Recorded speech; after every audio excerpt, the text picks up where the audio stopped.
अब इसमें हम सीखेंगे कि आप अपने लैपटॉप या अपने कंप्यूटर को कैसे एक प्रोजेक्टर से कनेक्ट कर सकते हैं।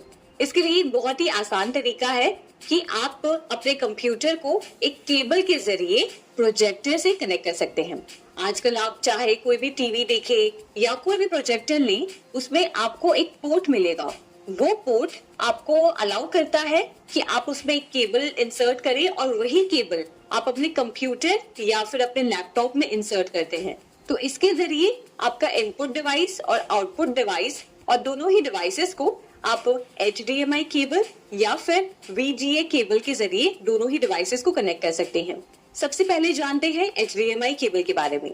तो HDMI पोर्ट आपके लैपटॉप या आपके कंप्यूटर में भी होगा और वही सेम पोर्ट आपके प्रोजेक्टर या फिर आपके टीवी में होगा। तो ये दोनों पोर्ट्स सेम होते हैं। आपको बस इन दोनों पोर्ट्स को एक केबल से कनेक्ट करना होता है, जिसे कहते हैं HDMI केबल। HDMI केबल में बहुत ही हाई डेफिनेशन सिग्नल्स होते हैं जो एक ही समय पर हाई डेफिनेशन वीडियोस या ऑडियोस ट्रांसफर कर सकते हैं, जिसके जरिए आप कोई भी वीडियो अपने प्रोजेक्टर या फिर अपने टीवी पे देख सकते हैं। तो अब बात करते हैं VGA पोर्ट की।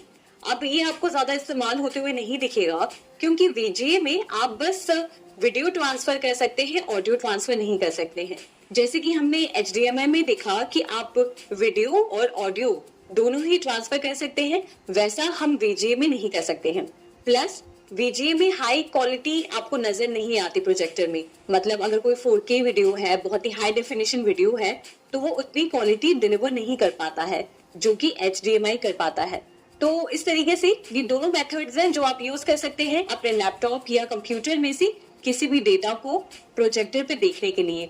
तो सबसे सही तरीका है कि आप अपने लैपटॉप या कंप्यूटर को HDMI केबल के थ्रू प्रोजेक्टर से कनेक्ट करें। अब इसमें हम सीखेंगे कि एक बार आपने अपना लैपटॉप अपने प्रोजेक्टर के साथ कनेक्ट कर दिया, तो उसके बाद आपको क्या करना होता है अपने प्रोजेक्टर को अपने लैपटॉप स्क्रीन से कनेक्ट करने के लिए। तो इसके लिए हम बढ़े उससे पहले आप ये याद रखें कि जब आप अपने लैपटॉप को अपने प्रोजेक्टर से कनेक्ट कर रहे हैं तो वो प्रॉपर्ली कनेक्टेड है, उसमें कनेक्शन में कोई दिक्कत ना हो। तो एक बार आपका लैपटॉप आपके प्रोजेक्टर से कनेक्ट हो गया है, उसके बाद आप अपने कीबोर्ड पर Windows+P दबाएंगे और ये देखिए 4 ऑप्शंस आपके सामने आ जाएंगे। अब ये 4 ऑप्शंस क्या है समझिए। ये जो फर्स्ट ऑप्शन है PC स्क्रीन ओनली, मतलब जब आपने अपने प्रोजेक्टर को अपने लैपटॉप से कनेक्ट कर रखा है और मान लीजिए आप कोई प्रेजेंटेशन दे रहे हैं और आप चाह रहे हैं कि पर्टिकुलर उस मूवमेंट में आप जो भी अपने लैपटॉप पे यूज कर रहे हैं वो प्रोजेक्टर पर ना दिखाई दे, बस आपके लैपटॉप स्क्रीन पर ही आपको दिखाई दे, तो उसके लिए आप ये ऑप्शन सिलेक्ट करेंगे। अब दूसरा ऑप्शन है डुप्लीकेट, मतलब ये ऑप्शन आप तब सिलेक्ट करेंगे जब आप चाहते हैं कि जो भी कंटेंट आप अपने लैपटॉप पे देख रहे हैं वो आपके लैपटॉप के साथ साथ प्रोजेक्टर पर भी दिखे, तब आप ये ऑप्शन सिलेक्ट करेंगे। फिर तीसरा ऑप्शन हो गया एक्सटेंड। अब ये ऑप्शन उस सिचुएशन के लिए है जहां पर आप चाहते हैं कि आप लैपटॉप पर कुछ और यूज करते रहें और प्रोजेक्टर पे आपकी प्रेजेंटेशन चलती रहे। समझिए आप कोई प्रेजेंटेशन दे रहे हैं और आप चाहते हैं कि प्रोजेक्टर पर आपका जो PPT बना है वो नजर आए, पर आप अपने लैपटॉप पर कोई नोट आपने बना रखी है वो आप ओपन करना चाहते हैं, तो इस समय पे आप ये एक्सटेंड ऑप्शन सिलेक्ट करेंगे, जिससे आप अपने लैपटॉप स्क्रीन पर कुछ और यूज कर सकते हैं और प्रोजेक्टर पर ऑडियंस को आपकी PPT नजर आएगी। अब चौथा ऑप्शन है सेकेंड स्क्रीन ओनली। अभी सेकेंड स्क्रीन ऑप्शन क्या है कि समझिए सिचुएशंस में जहां पे आप चाहते हैं कि प्रेजेंटेशन प्रोजेक्टर पर नजर आए पर आपके लैपटॉप में नजर ना आए, आप अपने लैपटॉप को ब्लैंक रखना चाहते हैं और लैपटॉप की बैटरी सेव करना चाहते हैं, उस समय पे आप इस ऑप्शन को सिलेक्ट कर सकते हैं, जिससे प्रेजेंटेशन बस प्रोजेक्टर पर नजर आएगी पर आपके लैपटॉप पर प्ले नहीं होगी, आपका लैपटॉप स्क्रीन एकदम ब्लैंक रहेगा। तो ये हो गया एक आसान तरीका जिससे आप अपने Windows 11 लैपटॉप को प्रोजेक्टर से कैसे कनेक्ट कर सकते हैं।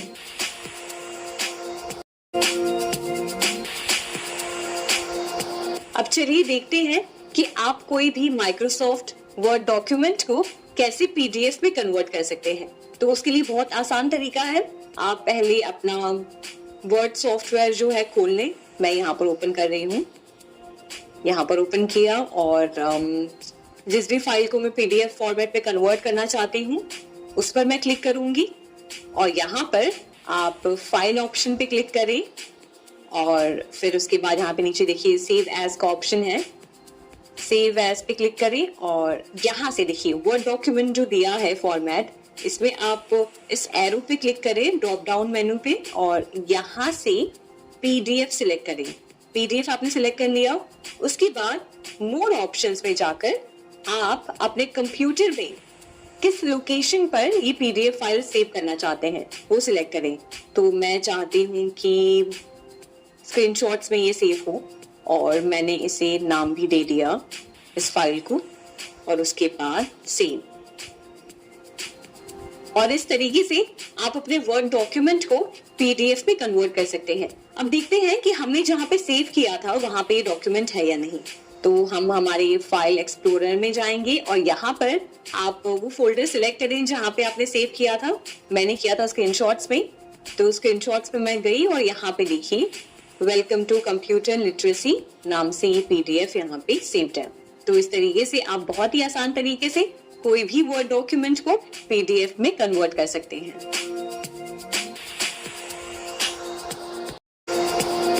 अब चैप्टर में आगे बढ़ते हुए हम देखेंगे कि आप अपने कंप्यूटर या लैपटॉप में किसी भी ड्राइव, फोल्डर या किसी भी फाइल को एंटीवायरस से कैसे स्कैन कर सकते हैं। देखा जाए तो मार्केट में आजकल बहुत सारे एंटीवायरस एप्लीकेशंस हैं जिससे आप यूज कर सकते हैं।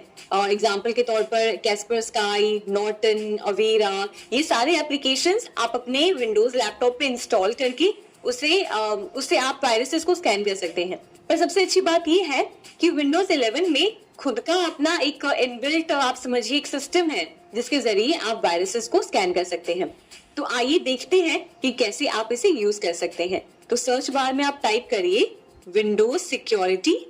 विंडोज सिक्योरिटी आप टाइप करेंगे तो यहाँ पे देखिए एप्लीकेशन आपको नजर आएगी, आप उसको ओपन करिए और यहाँ पर लेफ्ट साइड ये जो ऑप्शंस हैं इनमें से आप इस ऑप्शन को सिलेक्ट करें जिसमें लिखा है वायरस एंड थ्रेट प्रोटेक्शन। हमने इसे सिलेक्ट किया और फिर हम नीचे आएंगे स्कैन ऑप्शंस में। यहाँ पे स्कैन ऑप्शंस पे आप सिलेक्ट करेंगे तो देखिए काफी सारे ऑप्शंस हैं, quick scan, full scan, customize scan. अब ये सारे ऑप्शंस आप सिलेक्ट करें, देखें कि आप क्या करना चाहते हैं। अगर आप क्विकली सारे फोल्डर्स को स्कैन करना चाहते हैं तो वो एक ऑप्शन अवेलेबल है। अगर आप फुल स्कैन करना चाहते हैं तो वो ऑप्शन अवेलेबल है। पर मैं बस एक ही फाइल स्कैन करना चाहती हूँ, इसलिए मैं कस्टमाइज्ड स्कैन पर क्लिक करूंगी।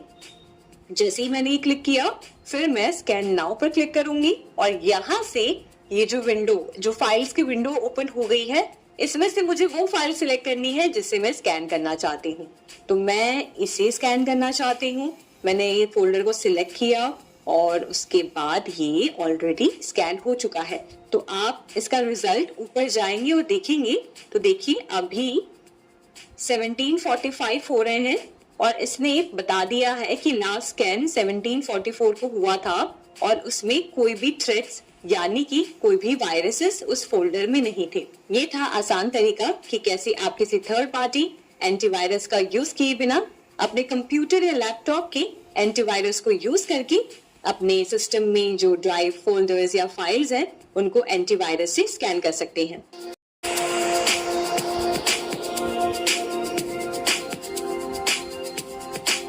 अब आगे बढ़ते हुए हम जानेंगे कि आप अपने विंडोज लैपटॉप में एक रिस्टोर पॉइंट कैसे बना सकते हैं। अब रिस्टोर पॉइंट कब और क्यों बनाते हैं ये जानते हैं।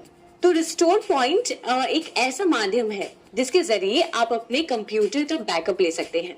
फॉर एग्जाम्पल समझिए आपने 2-3 नई एप्लीकेशंस इंस्टॉल किए और आपने ये महसूस किया कि वो एप्लीकेशंस इंस्टॉल करने के बाद आपका कंप्यूटर या आपका विंडोज लैपटॉप बहुत हैंग कर रहा है या फिर क्रैश हो गया है, कोई इशू आ गया है।